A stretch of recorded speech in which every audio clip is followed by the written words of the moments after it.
Today's story is about a very intelligent boy who excels in his studies. However, he has some major flaws. He doesn't talk to anyone, avoids meeting people, and has no friends. Seeing this, his parents come up with a unique solution. They hire a girlfriend for him. But what happens after that is something no one could have expected. Let's dive into this story. At the beginning of the story, we see a girl named Maddie leaving her house in a hurry. She's rushing because her car is about to be seized by a government employee named Gary. It turns out that before Maddie's mother passed away, she took a loan from the bank to build a house and left it for Maddie. Now Maddie is trying to repay that loan. She works hard during the day as a bartender and drives a cab at night. Gary, who is also one of Maddie's ex-boyfriends, has come to take her car because she couldn't pay the loan installment on time. Maddie tries to stop him, but Gary remains firm. Suddenly, a young man, wearing nothing but underwear, comes out of Maddie's house while exercising. Seeing this, Gary gets jealous. Maddie, trying to handle the situation, quickly tells Gary, "Oh, that's my cousin visiting from Italy." The young man then comes over and starts acting close to Maddie, making Gary even more suspicious. Realizing Maddie is trying to fool him, Gary gets annoyed and drives off with her car. Without her car, Maddie has no way to get around. She decides to go to work on her roller skates instead. Later, while skating, Maddie notices her car parked on the road, still hooked to Gary's tow truck. She quickly goes to the car, gets inside, and tries to drive away. However, in her haste, she forgets to untie the car from the tow truck. When she tries to speed off, the car doesn't move. At the same time, Gary comes out of a nearby shop, sees what she's doing, and takes her car back. Maddie fails in her attempt to reclaim it. After this, Maddie goes to her friends Sarah and Sarah's husband, Jim, and shares her frustration. She tells them about losing her car and her struggles with the bank loan. Sarah tries to help by searching online for second-hand cars for Maddie. But Maddie sighs and says, "I've already checked everywhere. I doubt I'll find anything better." While browsing online, Sarah stumbles upon an unusual ad. A wealthy family is looking for a girl aged 20 to 25 to be their shy 19-year-old son's girlfriend. The ad mentions that the boy is very intelligent, but struggles with socializing and doesn't have any friends. In return, the family is offering a brand new car as a gift to the girl who can help him overcome his fears and gain confidence. At first, Maddie hesitates because she feels she might be too old for the boy. But after discussing it with Sarah and Jim, she decides to give it a shot. She needs the car desperately, and this might be her only chance. We then see Maddie skating her way to the wealthy family's house. She meets the boy's parents, who explain their situation. They tell her, "Our son Percy is 19 years old and extremely smart, but he doesn't talk to anyone, never goes out, and avoids girls completely. He's scared of things like smoking, partying, or even casual conversations. In his free time, all he does is watch short videos on his phone. We're worried that if this continues, he won't be able to adjust to university life next year." Maddie listens carefully and asks, "So, what do you want me to do?" The parents reply, "We just need you to spend time with him, help him socialize, and boost his confidence. Once we see that he's improving, we'll give you the car. But Percy must never know that we arranged this. You'll have to approach him naturally and make him believe it's all genuine."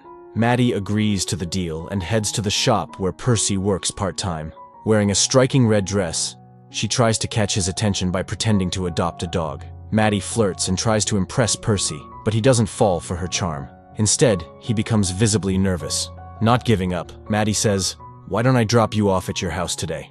Percy hesitates and declines, but Maddie insists, picking up his bicycle and putting it in her van. With no other option, Percy reluctantly agrees to go with her. As they drive, Maddie jokingly says, "What if I kidnap you instead of taking you home?" She then steers the car toward her own house instead of Percy's. So, Percy gets scared, and as soon as the car stops, he sprays pepper spray on Maddie's face. Maddie gets out of the car and says, "I was just joking with you! If I had kidnapped you, why would I bring you to my house?" Hearing this, Percy realizes he made a mistake. To make up for it, he gives Maddie a bath using the garden hose, washing off the spray. At the same time, he agrees to go on a date with her that evening. Later, we see Maddie waiting for Percy at a club. After some time, Percy shows up, but everyone starts laughing because he's wearing a formal coat with shorts instead of pants. Maddie, however, praises his unique style to make him feel comfortable. A waitress comes to their table, and Maddie orders a long iced tea for herself. Percy asks for a Pepsi, but Maddie cancels his order and tells the waitress to bring a long iced tea for him too. As they start chatting while sipping their drinks, Maddie's ex-boyfriend Travis suddenly appears. Travis, trying to make a scene, shows Percy his engagement ring and talks about his past relationship with Maddie, including how Maddie broke up with him. After Travis leaves, Maddie decides to take Percy to a beach. However, the beach was off limits after 8 p.m. Percy hesitates because he doesn't know how to swim, but Maddie encourages him. When Percy refuses to take off his clothes, Maddie boldly takes off her own and jumps into the water. Feeling pressured, Percy also removes his clothes and joins her. While they are in the water, a group of people sneaks in, steals their clothes, and starts walking away. Maddie, furious, storms out of the water in the same condition, beats them up, and retrieves their clothes. She goes back into the water and tries to get close to Percy. But Percy, feeling uncomfortable, tells her, "I feel strange doing this. I don't really know you yet." Maddie, annoyed by his response, storms out, sits in her car, and prepares to leave. Percy tries to get in the car, but Maddie refuses. She tosses his clothes out but keeps his phone, forcing Percy to hang onto the car without clothes. Despite this, Maddie drives off, and Percy clings to the car. The situation becomes chaotic when the police notice and start chasing them. To escape, Maddie drives recklessly and narrowly avoids a major accident as a train speeds past them. Later, we see them at Maddie's house. Maddie tries to lighten the mood by playing songs to attract Percy's attention, but he still doesn't fully understand her intentions. Suddenly, Percy starts feeling itchy and notices he has rashes. Maddie helps him by applying medicine. During this time, they start talking, and Percy apologizes to Maddie, saying, "Maybe it's my zodiac sign acting up, but things just didn't work out today. Let's try again tomorrow." Maddie agrees. The next day, Maddie and Percy meet again. They go to various places, have fun, and spend quality time together. Sitting in a quiet spot, they start having a heartfelt conversation.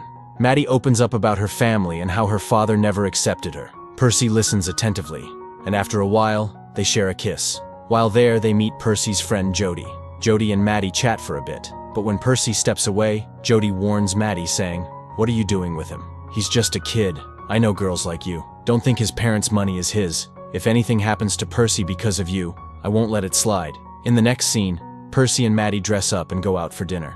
At Maddie's encouragement, Percy gets on stage, plays the piano, and sings a song. His performance impresses everyone, and they cheer and clap for him. Afterward, Percy's friend Natalie approaches and invites him to a party, saying, "It's going to be so much fun. We'll both be at university soon."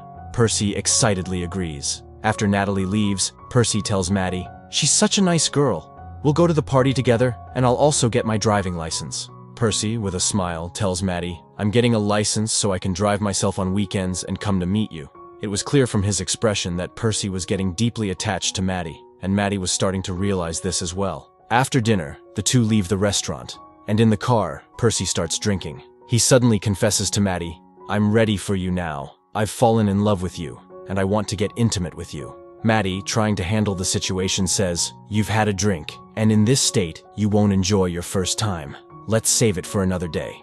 But deep inside, Maddie feels terrible. She remembers the deal she had with Percy's parents, that she's only with him because of an agreement. Percy, unaware of all this, is taking things very seriously, and Maddie begins to feel guilty about playing with his emotions. The next day, Percy confidently tells his parents, "I'm getting my driving license now." His parents are thrilled to hear this, but then Percy adds, "I have a new girlfriend named Maddie, and I don't want a long-distance relationship with her, so I'm not going to the university anymore. I'm grown up now and can make my own decisions." Afterward, Percy takes his dad's car and drives off. Once he's gone, his parents call Maddie and remind her of their deal. They say, "The deal was that you'd get a car for convincing Percy to go to university. You can take the car now, but just make sure he goes." However, Percy overhears their entire conversation through the car's operating system. He feels deeply hurt and realizes Maddie's feelings for him might not have been genuine. Percy invites Maddie to his house, and despite knowing everything, introduces her to his parents. During dinner, he sarcastically makes fun of Maddie's age and then abruptly leaves the table. Furious, Percy takes that car with the help of his friend and crashes it into a tree. After returning home, Percy storms into his room and asks Maddie to get intimate with him.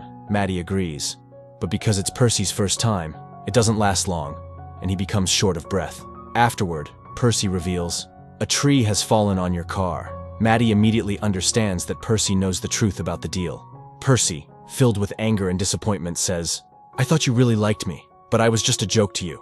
Maddie pleads, "No, Percy, you're wrong. I really do like you. The deal was only to save my house, but I genuinely care about you and love you." Despite her explanation, Percy angrily tells Maddie to leave. Maddie returns home, heartbroken. She feels guilty for hurting Percy's emotions, while Percy goes back to his old habits, playing games and watching short videos. One day, Maddie gathers the courage to meet Percy again. She tells him, "Our friendship was real. I'm truly sorry, and I've been cursing myself for what I did to you." Maddie follows him, trying to convince him, but Percy is still angry and refuses to listen. He gets into his car, but Maddie doesn't give up. She stands in front of the car, blocking his way. Maddie pleads, "I just want to talk to you." Percy coldly responds, "I don't care about you anymore. Leave me alone," and starts driving. As Percy drives toward the beach, Maddie clings to the car, shouting for him to stop. The car suddenly veers into the sea, and Maddie falls into the water. Percy immediately stops the car, jumps out and rescues Maddie, pulling her to the shore. Maddie, shivering and emotional, says, "I'm so sorry, Percy."